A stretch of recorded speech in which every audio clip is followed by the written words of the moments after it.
We was is Cannock Chase known for UFOs as well? Yeah. Yes, because when we were there, I mean, it didn't show on the video, but we met with Yeah, yeah. and who's quite a good UFO researcher and that, and yeah, and he was telling us about all sorts what's happening. Honestly, it is like the Skinwalker Ranch of the UK, Right. Cannock Chase. If you're there for spirits, I mean, if anything you can think yeah, of that covers it, like this spirits, whole plethora, is cryptids, there. and UFOs, I'd say like the main three. What a place! I What a know place! we've Such a hot spot. I know some years ago we did a radio thing about the black-eyed children of Cannock Chase, and we always said after doing that we've got to get ourselves down there, check this place out for ourselves. Yeah, 100%. Yeah. I mean, you really have got to like plan it out, didn't you? Because we was there, like we said, about 4 or 5 days, and we barely even scratched the surface. It's that massive. No, like because it's not just like one woodland. It's like around the whole of Cannock Chase. There's like different bits. It's like the German cemetery. There's the BT Tower. There's Castle Ring. There's one that we mentioned it, but we never got to check it out. I can't remember what it was called. No, but like I say, they're just off the top of my head, and I think as you dive in further, there's more places. I mean, the BT Tower is quite a hot spot for the pigman. Yeah, What what is said to be stalking around there, which was the big conspiracy of it is the actual BT Tower itself underneath was like a testing facility or somewhere where they were morphing people with and all kinds of animals. Yeah. Like And one escaped as they do, because and then and apparently it resides somewhere close to the BT Tower. Well, what's the most commonly cited thing there then? It's a difficult one because I'd say probably cryptid. I'd probably say because I mean we went there specifically for Dogman, which we'll be covering at the Parachat talk. Brilliant.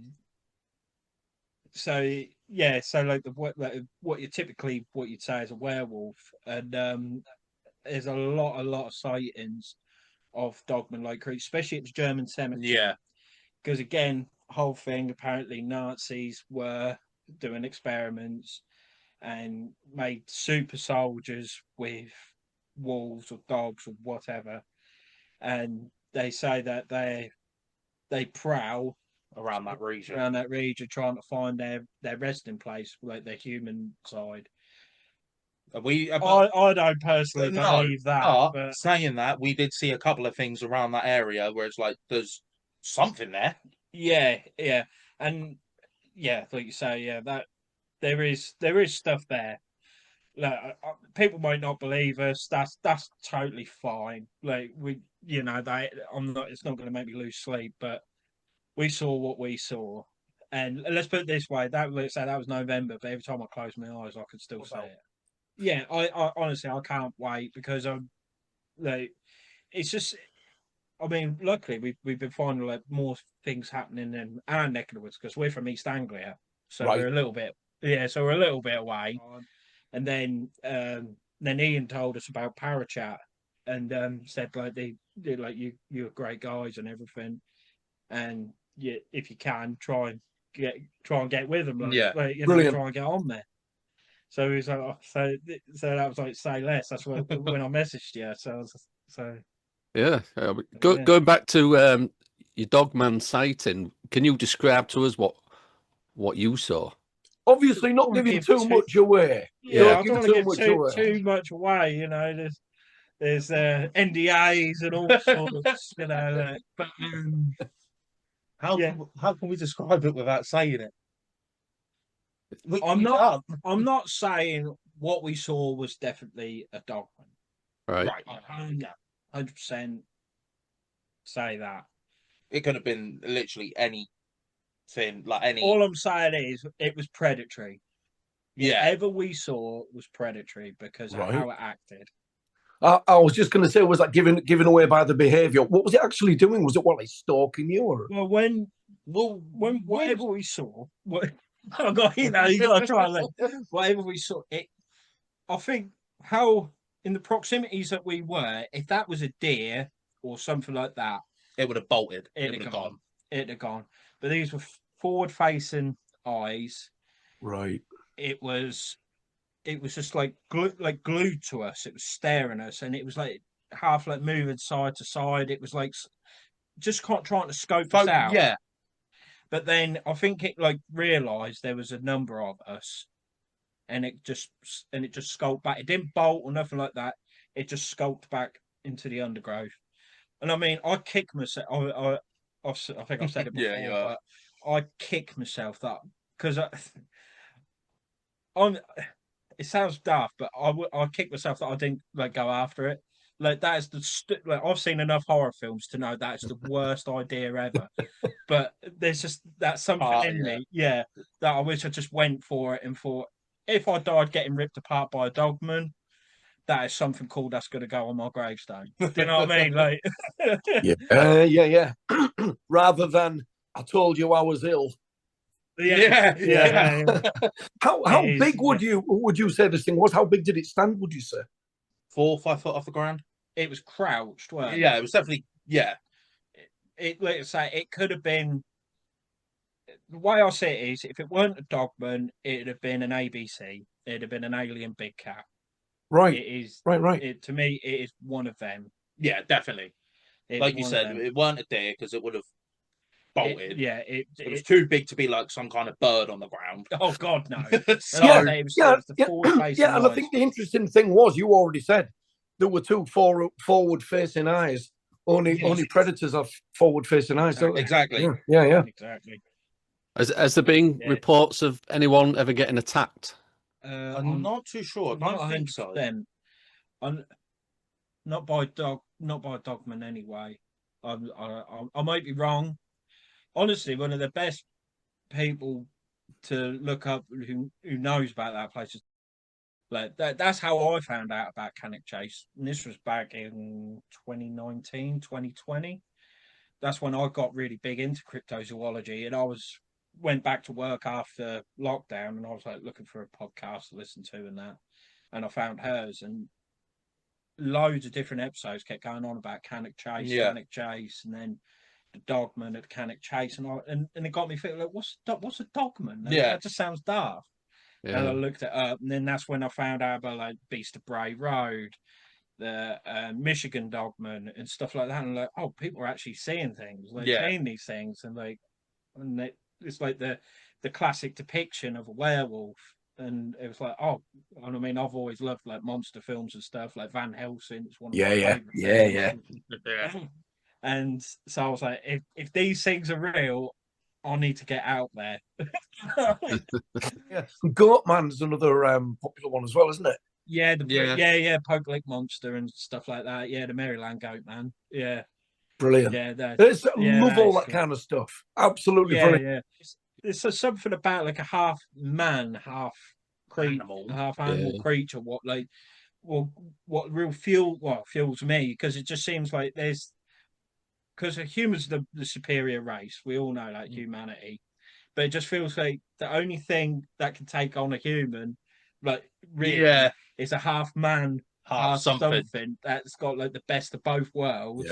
And I think that's what makes us fear them, because of like it's that best of both worlds kind of thing, and they could actually take a person on quite easily, I'd imagine. Do you two know your way around Cannock Chase then? I mean, we've only been there the one time.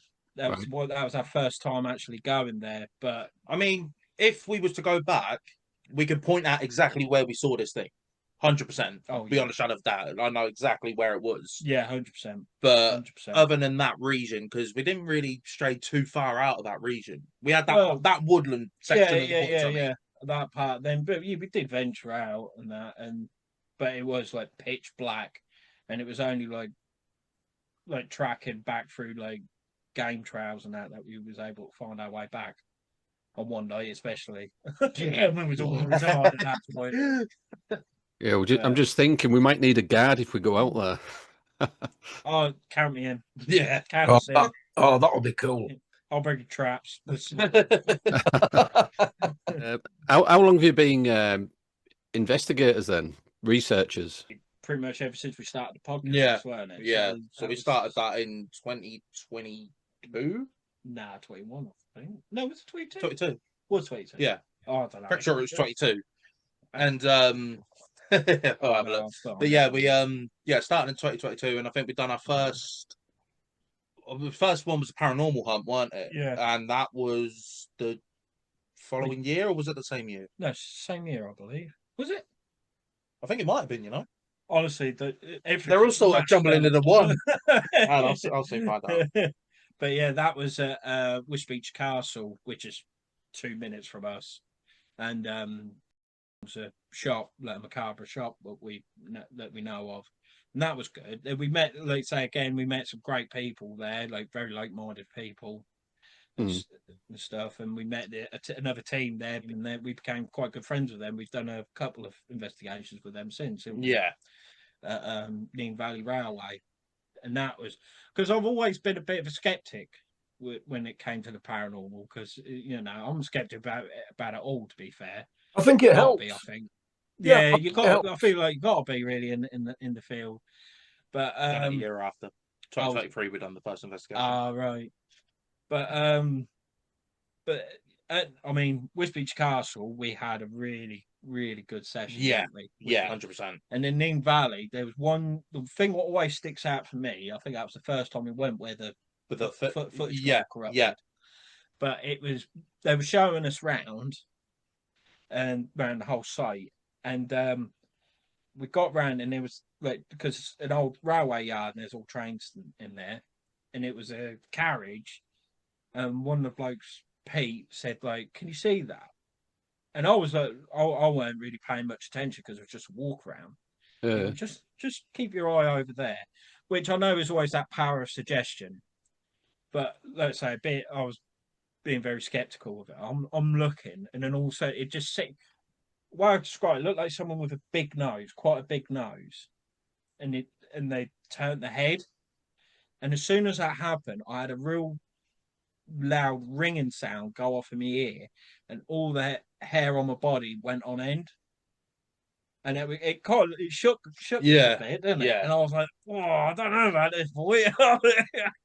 and to be fair, ever since then, we just got right hooked. Yeah. But I mean, I remember I didn't really see the face. No. But I remember the only thing I can remember from that night is out of nowhere. Oh yeah. And I was it weren't like dehydration or anything like that, but I just had the most unimaginable headache I've ever had in my life. And even to this day, never had another one like it. No. It was just out of nowhere. I think we was in this repair yard bit, and then I was just like, I need to step out for a minute because my head is hurting that bad. Yeah. And for the rest of the night, it was just killing. But like I said, it wasn't dehydration or anything like that because we had plenty. We had plenty of drinks and food and all of that, and so God knows what it was. But even to this day, I've never had a headache like it since. Yeah. Did you capture any of it on camera or film? Well, that's the thing. The first one we caught loads, didn't we? I think we even got the face on the video. But when I come back to edit it, completely corrupted the whole thing. What? To the point now, we're like, right, we're not taking any chances. We've got about 7-8 memory cards. We've got multiple batteries. We've got 2 cameras. We're like, this is not happening again. And that's the thing. It's that whole thing. It's like, you've got to do it. It got corrupted. Yeah. It's like, no, it genuinely did. Please believe it. I mean, it won't be the first time we've had corrupted data. Yeah. And you think, for God's sake, It's so frustrating. So frustrating. Yeah. That was some really good footage from that. And as well, let's say, even we were there for Dogman, but we was in the German cemetery, and there's footage of a shadow person walking right along the tree line. Past the tree. And you can clear as day see it when it goes past a tree. It's blatantly a shadow. No one's what's the word I'm looking for? Tampered with it. No one's edited it. It is genuine. You can just blatantly see a shadow just go right past the tree. Yeah. And it was in the middle of a pitch black area, so it's like it can't be like a light or anything that. Yeah, we were on our own. It was, but as well, because we didn't know it was actually going to come out on film, because Ben saw it, because I've just got to say, Ben is an absolute genius with a camera. Yeah. And he says things to me, and it's like he's talking Japanese. I'm a digger driver. I don't know these kind of things, but he is an absolute genius. And he was a bit like, don't know if it's actually going to catch it and everything. He was like, yeah, well, we saw it, so it don't matter if it don't. Well, here's what it all is. of us that were there know what we saw. And it was the next day we was having a bit of downtime, and he was going through all the footage and that, and he was like screaming us all coming up, have a look. He was like, I've got it. We've actually got it. And I was like, no way. And he showed us, and it, like say, crystal clear. And I was like, no. So I think with the talk, like, because what I've said to you is going to be about cryptids and folklore monsters. Brilliant. I think what we're going to try and do is use cryptids and like how they've married in with folklore monsters, like I say with the dogmen and werewolves, and other stuff. I mean, so I'd love to be able to get like Bigfoot into it, because that's what really got me into cryptozoology. And that was during lockdown. I remember because I couldn't work for 8 weeks during lockdown. And I was just, I was getting mind numbing, and I was just trying to find it boring to watch. Yeah. And I started seeing these documentaries about Bigfoot. And I mean, everyone's heard of Bigfoot. And I was like, oh, all right, I'll give it a go. And it's 2025, isn't it? Yeah. 5 years later, and I'm still hooked on it as ever. And I've been able to meet incredible people, speak to incredible people about the subject and everything. And I honestly, I couldn't wish for a better hobby. Let's put it that way. Well, it's more of a hobby. It's becoming my life. Slowly becoming an obsession. Yeah. Honestly, if I could do this kind of stuff for the rest of my life as a job. Beyond a shadow of a doubt. Oh, but the likelihood of that happening is very rare. But you never know. You never know. Yeah, and as well, like you say, it makes you stand out between the norm. Yeah. Because I'm a ground worker and digger driver. You don't see many ground workers who like to talk about Bigfoot and stuff. So it's kind of like, I mean, I rarely talk about it anyway, unless someone asks me. But if someone says, "Oh, what do you do at the weekend?" I'm like, "Oh yeah, I've just been watching this documentary, or I've been doing my podcast with a mate, or been going out in the woods trying to track some." You know what I mean? Just try and play it off as cool as possible. But has there been any Bigfoot sightings in Cannock Chase then? Yeah. Any footprints found? All over the UK. Right. All over the UK. I mean, it sounds so bizarre for our little small island, but I don't think they're the Bigfoot we know from like America and that. I think they're more like a cousin or a relative of it, I imagine, because they're a bit smaller and that. They have to be. They haven't got the prey items like they do in America. If they're there, I haven't seen one. I'd love to see one. I'd give my right arm to see one. And but let's say again, it was when I was listening to it all, and it kind of stemmed from then. And as well, like we went to last year for and he's found great evidence and stuff, and he's a really lovely lad as well, actually. Like for the work he's done is quite exceptional, especially if a lad of his age and everything. And like he's found evidence of something and that's like Bristol way. So right. But yeah, you wouldn't think it, but you just never know. No. You just never know, because like where we live, near us is a place called Thetford, which has got quite a large forest, and that's been known to have Bigfoot sightings or Bigfoot like creature sightings. It's mainly on a road called A1075. Yeah. People have witnessed a large hairy humanoid crossing the road or in the tree line or whatever. Really? But yeah, so there could be a chance of that. Again, we've been there twice now. Yeah. And we haven't found anything to suggest that could be the case, but that doesn't mean that there isn't. No, but saying that, being there, we found water sources, we found prey source. Yeah. There is stuff there that could sustain. Yeah, if there was something there, it can live there. Because I mean, the first ever investigation we done was a big cat, weren't it? Is that Ramsey? Yeah. Yeah. And we found paw prints, and that nest sort of area, that like that nest bedding area. sort of Yeah. And it's the same thing again. Like water you source, always, food source, everything it needs to survive. It's all there. And cover that place where we went for the big cat. The cover, like, I mean, you're 6 foot tall, and you went behind this tree, gone. Well, he did.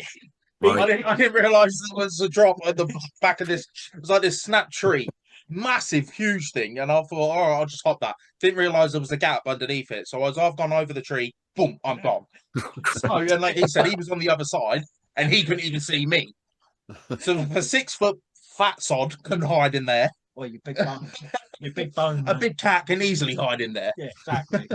And then, what, they 3-4 foot at the shoulder? Yeah, exactly. You know what I mean? So, I don't suppose you can briefly tell me what the Nazi experiment is, can you?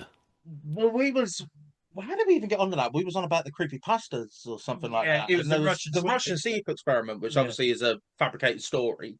And it got me thinking, like, I've heard it countless times. I've seen like TV shows on it and everything of like, oh, Nazi secret experiments.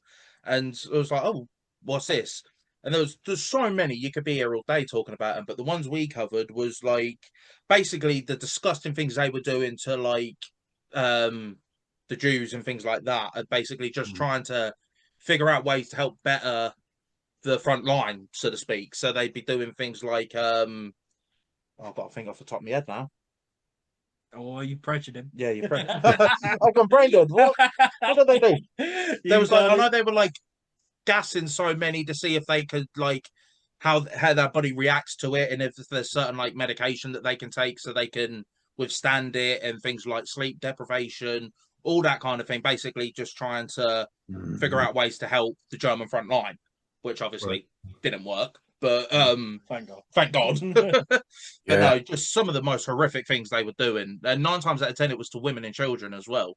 It was just brutal what they were doing. I saw it just before we went live. I was looking on your website and I saw it and I thought, oh, it's 7:30. I ain't got time to listen to any of it. That's why I thought I'd ask you. Well, at least you got something to listen to after we're done. You know? I remember being like, a lot younger. Like, I was still in secondary school and that, and when like Twitter and everything was quite new, and it kept coming up with the Russian sleep experiment, and of that picture of like that Wendigo looking thing with all the teeth. Yeah, and I thought I believed it and everything like that, but I think it was you who told me that it was actually fabricated. That whole thing with the Russian sleep experiment, it might have actually happened. We don't know. No, you know, but that specific story is completely fabricated, which I'm a little bit gutted about. Yeah, because for years I same. But it just shows like how, because I mean, so many people have believed in that. How a really well fabricated story from a nobody, say, can actually and put it across that it's genuine, people will believe it. It's only until you actually start digging into certain things when you think, oh, actually, it was just made on the internet. But whoever wrote that needs to become an author, because I'd happily read any of their books. I mean, I think context is always important, isn't it? You think, oh, this happened during the Cold War, therefore it must be true. Yeah, exactly. They were looking for the edge. Yeah, that is right. Like you say, anything could have happened. We just don't know, and that's what, in a way, that's what I love about that mysterious world. Yeah. I saw a bit of, a few seconds of one of your other podcasts, Bohemian Club. Was that full of Masons? Oh, Bohemian Club. Yeah. That's basically just basically just a glorified Masons club, isn't it? Yeah, it's being a Freemason, but not being a Freemason. Kind of thing. But you've got to be like the elite. It's like all the Freemasons wish they were part of Bohemian Grove, because they're the elite of the elite. Yeah. I mean, there's been photos taken of like, was it Richard Nixon, Ronald Reagan, George H.W. Bush. They've all been seen there. So whether they're actually part of it or they've literally just gone to visit it, I don't know. But exactly, and then them doing some sort of like ritual thing in front of it with like the hoods and all that. It's like, even if this is just a glorified Freemasons, it's still a bit weird. Ben coming in November. I think Ian is, isn't he? He's with the ghost ship. Oh, right. That is right. Okay, yeah. Yeah, that's his. He'll be there. Yeah, he'll be there. I don't know about Ben. I don't think so. I'd love it if he did. Yeah. I honestly, them two are the soundest, loveliest lads I think we've met in this journey. Oh, brilliant! Yeah. Yeah, no, and as well you two. You know. Yeah, I think we had a bit of an issue before with our podcast. It was we tend to get more Americans than English. Yeah. Love it. Absolutely love it. Yeah, weird places as well. I think. Oh yeah, some countries that I'm like, what? Why can they even understand what we're saying? I think the one that always sticks out for me is Haiti. Haiti, yeah. Haiti, Dominican Republic. Yeah. Senegal. Yeah. All random places. I'm like, what? I mean, keep listening. Yeah, I'm complaining. Oh, they love all that kind of stuff in Haiti, won't they? What? Mark. Oh, Pendle Hill, that's it. Oh, right, yeah. That'd be pretty cool. Where's that? Don't ask me. And I'd gone for a walk in the woods, and there's all this witchcrafty stuff hanging from the trees and dead birds all over the place. Oh, it's nice. Really weird. I've been part of the Blair Witch Project. I've got to go back to Loch Ness. Oh, wow. You've been, have you? Yeah. That's where I got engaged to my wife. Is it? Nice. Yeah. And I mean, you know, I had to sweeten it somehow. I was there hunting monsters. I thought, well, I better ask her to marry me because she agreed to it. So, right. You do understand, sweetheart. I'm doing this for you. It's all for you. Yeah. You're right. Yeah. I've got to go back because even monsters aside, it's the most beautiful place I've ever seen in my life. Really nice meeting you guys. It was. I've been dying to have a chat with you because I love cryptids and stuff. I mean, so does Tony as well. But we'll definitely have to get up to Cannock Chase. I've been saying that for a couple of years now. Oh, definitely. Yeah.